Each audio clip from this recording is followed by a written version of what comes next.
Hello, good evening po sa lahat ng mga amigo, amiga, sa lahat ng mga followers ko po. Thank you to all my dear. Ingat, God bless everyone po. Sa ngayon ay marandang talakay na balita tungkol po ito sa chismis po sa regarding what I call balita na tidpilon po.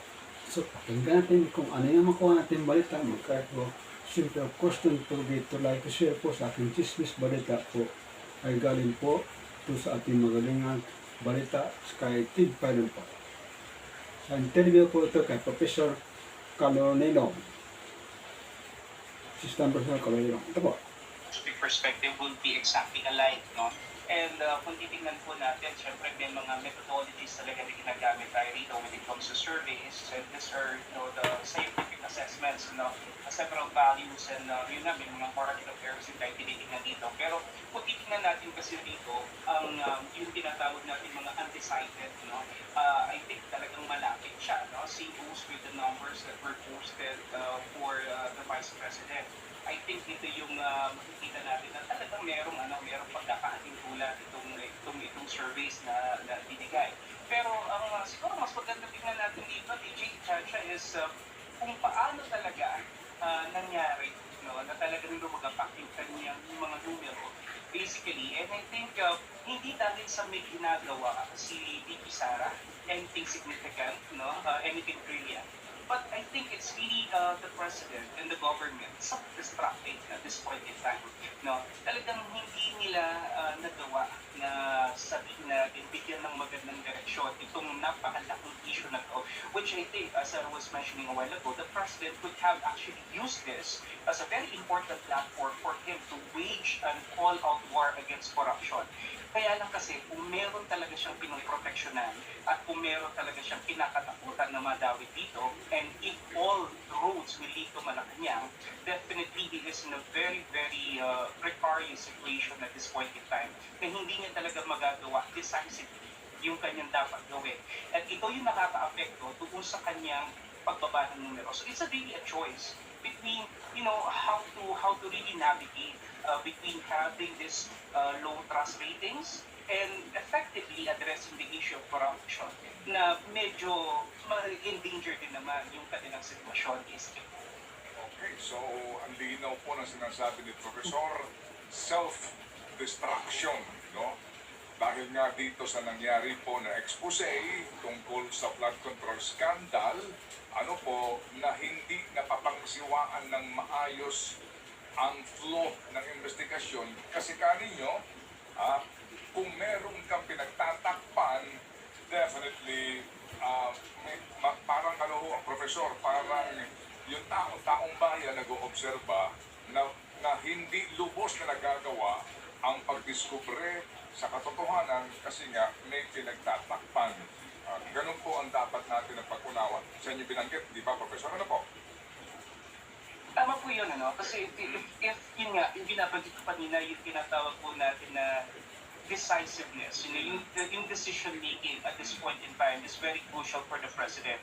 At kung medyo meron talaga siya ritong pinapangambahan at meron siyang kinakatakutan, basically, ito yung nagiging hadlang sa kanya, para talaga isiwalat. Ito fullest extent, itong issue na to ng corruption. Kasi sa totoo lang, maganda kasi talaga siyang gamiting barometro ng kanyang maaring maging legacy. Kasi this is really a very important issue na kung saan po pwede niya talagang linisin yung legacy ng kanyang pamilya. Because let's face it, the Marcos family has already been tainted with this issue of corruption from the very start, yung pang sa panahon ng kanyang ama.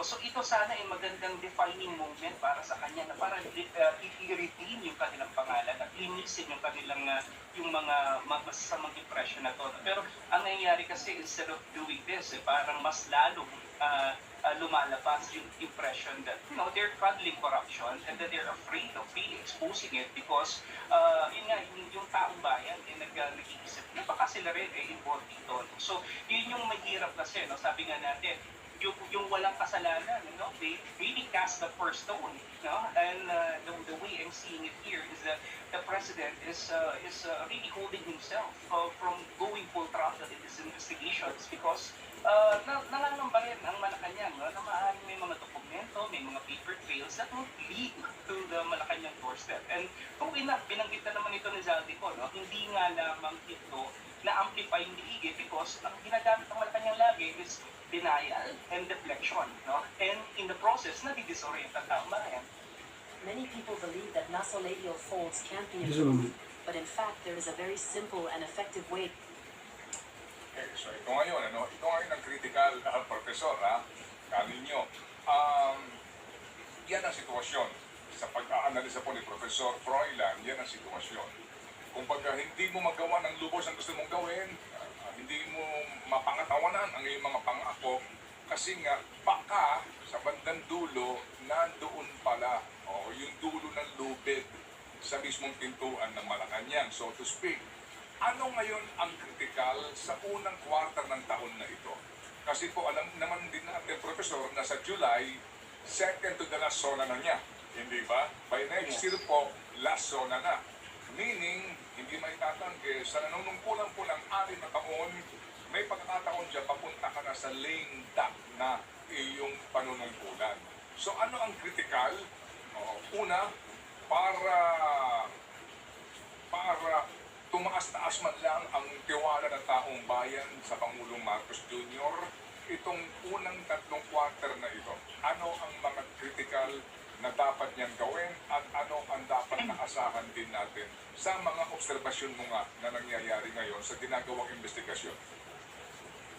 Simple lang, Manong Ted, no? Unang-una, kinakailangan talaga magkaroon ng focus yung gobyerno, no?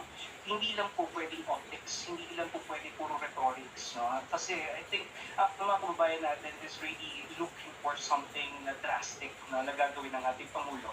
And for quite some time, no, nagbigay sila ng mga pahayag, nagbigay sila ng mga assertions that, may mga magpupulong na this time around. Well, I understand the government, no, they really want to come up with an airtight investigation, they really want to come up with very good cases, pero, yung conviction naman does not really preclude people from being investigated. So I think what is important here is for the public to know that the wheels of justice is actually moving and that the focus of the president is really there. Ang nangyayari kasi is that instead of focusing head-on on this issue, nagkakaroon pa ng nagkakaroon pa ng mga diversions, no? Parang